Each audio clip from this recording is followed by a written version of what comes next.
Hey, how's it going? It's Kevin, Kenney. Welcome to a brand new edition of On the Record. Our guest today, the new buddy, Max. Yeah. Turn the lights down low.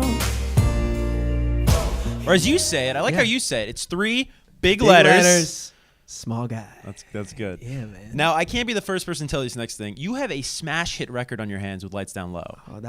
It's been a wild journey, and it's been a delightful journey too. So it's awesome. crazy. This song has hit top 25 on pop radio. Yes, it's been being played over 145 radio stations across the country. That's insane. It's not even talking about the 82 plus million streams on Spotify alone. So this is just incredible, the success. But it's also your most personal song. Exactly. Yes. And isn't that funny? Your most personal song becomes your most successful song. It was a great lesson in life and music for me, because I spent a long time writing songs that, you think about, what can be on the radio or what will people connect with, and it's always good to think in that way. But this was honestly one of the first times I really just wanted to write something special for my now wife and propose to her with something that was meaningful to us. And of course it is so beautiful that this is the one that ended up being the one that gotten the most ears, and it's a lesson that I never wanted have a hit that didn't mean anything, So I'd say it's an humbling and an honor that this is becoming what people say is a hit to them, because it's the one that it means the most. Has it changed your approach to songwriting? You write this very personal song, more personal than anything you've ever put forth, and then it becomes so big. Do you approach songs differently now? 100%. I go in, this may never happen again, and that's okay with me, because I'd rather it happen with something again that means this much and as the story. And even after writing this, I was working on the first album, which was called Hell's Kitchen Angel, and I was about halfway through writing it, and this song sort of changed my whole writing game for it. I just started going this new direction, where I wrote this song home with my buddies in AJR, and I had this pregnancy scare with Emily. Like, it was this, she ended up not being pregnant, but it was 2 days later, I had this writing session with them. And usually you get a writing session, and you're like, what should we write about? What's going on with people? And it was one of those moments where I was like, you know what? This was the first time we wrote together, and I said, I'll just tell you this story. Like, I thought I might have a baby, and this was me thinking about, am I ready to be a father at the time, 23 years old? Like, what's my life look like? So it was, again, it's one of the songs that means the most and sort of lasts the longest for me, because it was just a very vulnerable moment of just saying, you know what? I'm going to be transparent about any of these experiences, because that's sort of the responsibility of a singer and a songwriter and an artist, I think. Yeah, absolutely. Yeah. Now, you started writing this song when you first started dating Emily. How far into dating did you start putting pen to paper on this thing? Oh man, 3 months. It was real quick, and then I proposed 6 months into dating her, and it was all. But it was like I just was saying, my wife's from England, and it was sort of a catalyst of both. I knew she was the one, but I never really thought about marriage. But we kind of hit a crossroads of, is she going to have to go back to England under the new regime of politics that we have in our country? And I was ready to move there with her if I had to. And so we got married so that she could stay here. But also, it's been beautiful, because I knew she was going to be my wife regardless. So that's why it happened so quickly. Yeah. Yeah. That's amazing, man. Now, you've performed in all types of places, venues across this country. You've played a lot of shows. I have to imagine, though, your most nerve-wracking performance of your entire life was when you performed this song during your proposal to Emily. Oh, yeah, totally. That's wild. Tell us that story. Oh, it was so, we met in Chicago, and our mutual best friend, I went to camp with her, she went to college with her. We basically schemed this proposal where we had our first date. So she brought her for breakfast at this spot, and then she was like, we're just going to go downstairs. Our homie's downstairs working, like, let's say hello.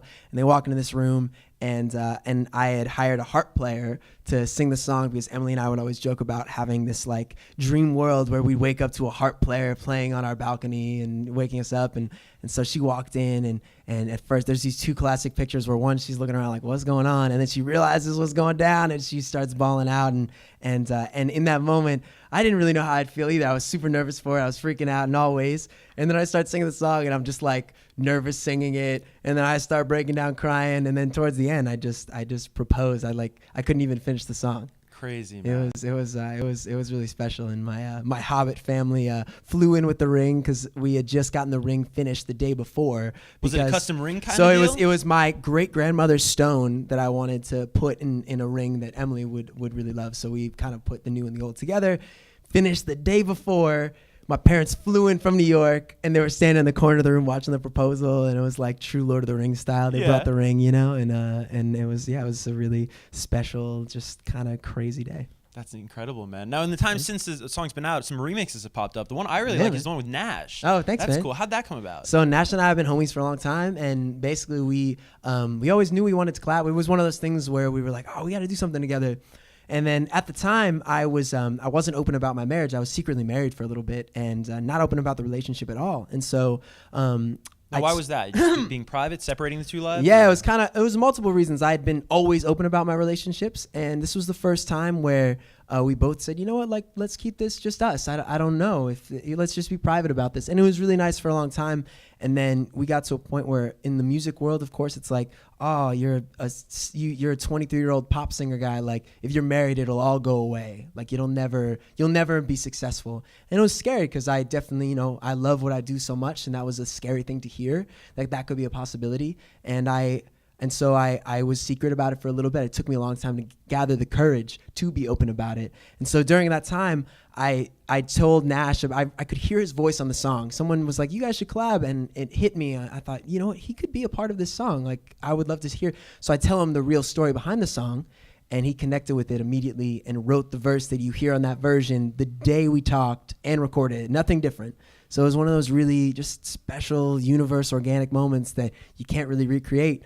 And yeah, so that's how he got a part of it. And then eventually, when we put the video out, my wife is in the video, and that's when we revealed that we were together and married. And the reception was beyond our wildest dreams. It was so beautiful that people connected even more with the song, and that's a beautiful thing about this day and age. People are connecting with real things, and we got to stay real and stay transparent. Yeah, that transparency, man, is paying off. I mean, huge now. It's crazy. Yeah, man. So that's all we have to talk about the song. I want to talk about you though, really quick. For anyone watching right now that may not be familiar with your track record, you started performing at the age of 3. Indeed, babe. What do you do? What performance are you doing at the age of 3? This is incredible. Well, I grew up in New York, so I saw a lot of Broadway shows as a kid, and so I would see like Beauty and the Beast, and I'd get home and I'd get in my underwear and I would perform the song or the whole show pretty much for my family and whoever wanted to watch, and so it was always fun just because I caught the bug very early, and my parents were like, this isn't like, do a lot of kids do this? I don't know. Like, and so they started, I just started doing youth theater and stuff. And I was really young for it. So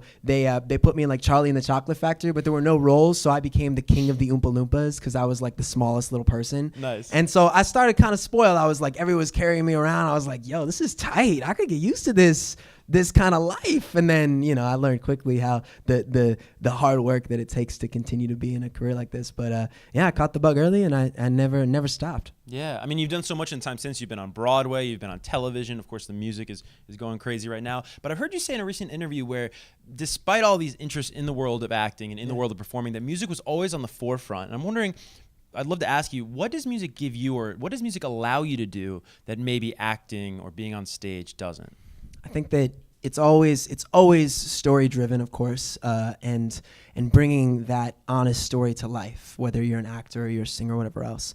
And for me, I've been very lucky to do different acting roles that I've really enjoyed, but I never felt the same way that, I did a movie with Paul Dano called Love and Mercy, and when I saw him act, I was like, yo, this guy is meant to do this. This is unreal, and this is cool. I dig doing this, but he's meant to do this. And I think there were moments like that where I realized I feel that way about music. I'll go to the ends of the earth. I'll play in every city. I'll play in every town. I want to connect with people. And why music is unlike anything else is just it defies language. It defies communities. It's the connective tissue that you can always find a piece of us all that believe in the same parts of love, no matter if you're from Kentucky, you're from Australia, you're from New York.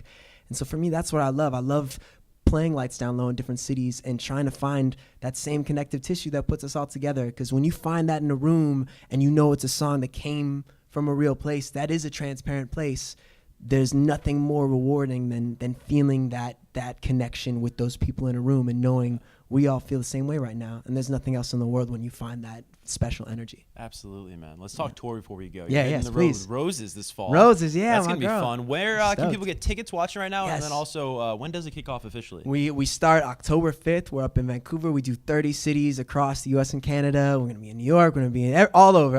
It's maxhellskitchen.com/tour. And yeah, we're really excited. It's Chicago sold out. A lot of cities are selling out, so please grab those tickets, Leia. Come dance with us.